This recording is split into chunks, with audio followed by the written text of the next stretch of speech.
Today's tip is about how do you pay for assisted living or memory care. Hi, it's me, Linda Burhans, the gal who cares for the caregivers with love, laughter, and lessons learned. So how do you pay for assisted living or memory care? Well, I have my friends 𝐓𝐷𝐾 and Ellie Baldwin from Sunway's Senior Concierge today. So take it away, ladies. Thanks, Linda. So when we're talking about senior living community options, we know that budget is always at the forefront of families' minds, right? We need to be able to afford it.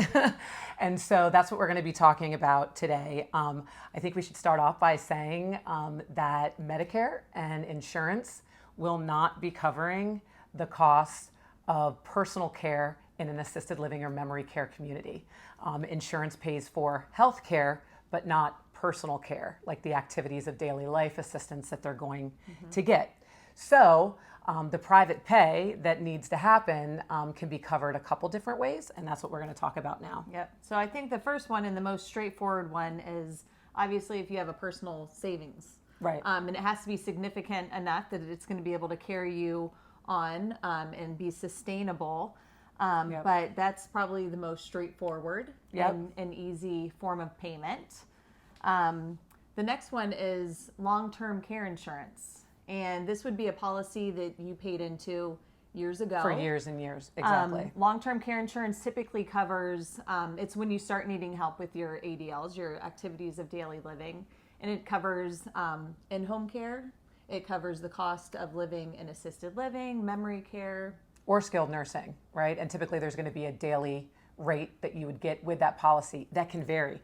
We've seen anything from $50 a day to $350 a day. So definitely pull out that paperwork to find out what the policy is. So the next one is assets. Yeah. A lot of people have to sell their homes or condos right. To be able to afford to go into assisted living.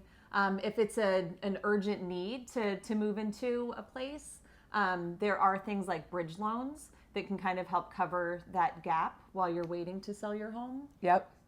Bridge loans are a great resource for sure.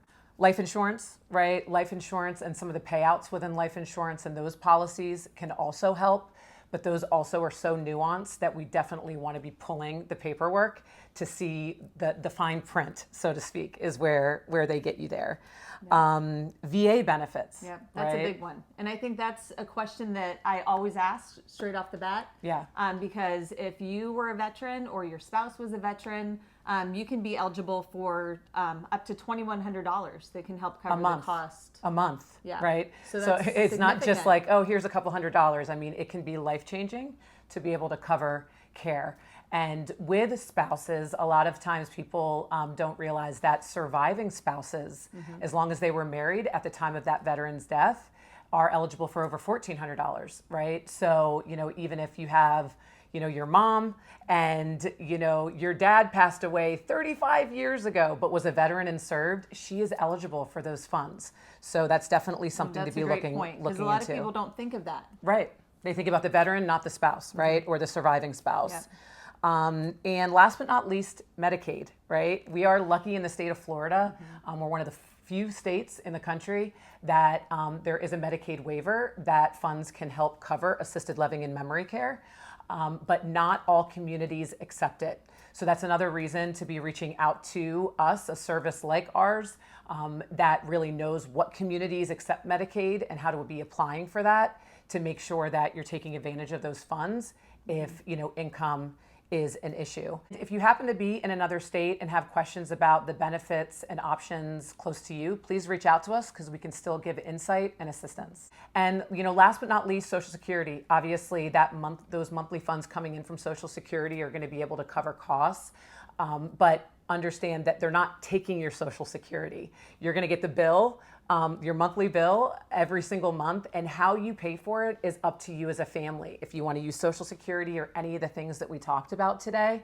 So it really allows that flexibility as a family to make it work for you. So if you have any other questions about that, we're a free service to help. It's Sunway's Senior Living Concierge. Thanks so much, ladies, for all your good tips. I know my caregivers appreciate it. Tune in next week for another tips brought to you by Arden Courts, where all they do is memory care. And have a delicious day.